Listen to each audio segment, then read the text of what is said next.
Nearly 5,000 families were separated under a program known as the Zero Tolerance Policy while seeking asylum at the U.S.-Mexico border. It has since been revoked. 5 years later, 180 children are still separated from their parents, and those who have been reunited are still in limbo. And the biggest point where we're still negotiating is there going to be a pathway for them to remain permanently in the U.S.?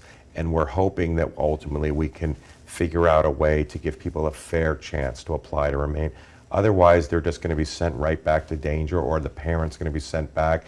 Former President Donald Trump's administration declared zero tolerance for immigrants found illegally crossing the border. Parents were criminally charged and jailed. Their children were taken away. The policy led to thousands of family separations. We began getting calls from people on the ground saying, we think children are being taken away from their parents.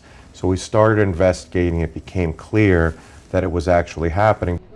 Like thousands of migrants, Luis and his teenage son left Guatemala in May 2018 to escape local gangs, trekking more than 2,000 kilometers to the U.S.-Mexico border. They arrived during the zero tolerance policy. Luis's son joined thousands of migrant children, some just toddlers, kept in holding facilities.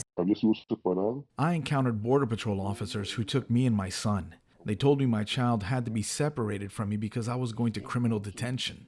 Luis is not his real name, and VOA agreed to protect his identity. Officials told me, you can't ask anything. If you ask questions, we're going to file more charges against you.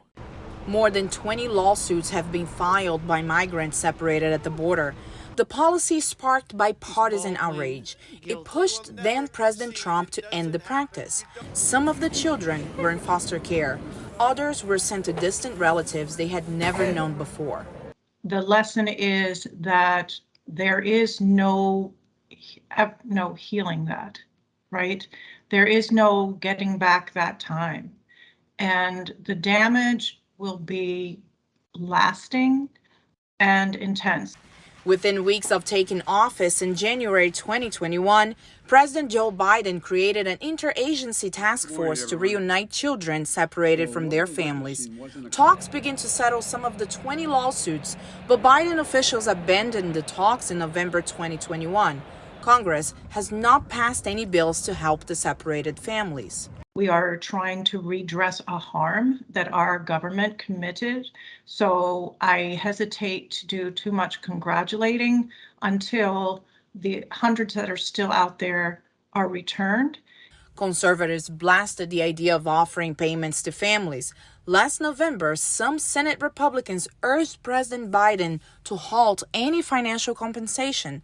They called the idea absurd and said it could encourage more illegal crosses at the U.S.-Mexico border. Aline Barros, VOA News, Washington.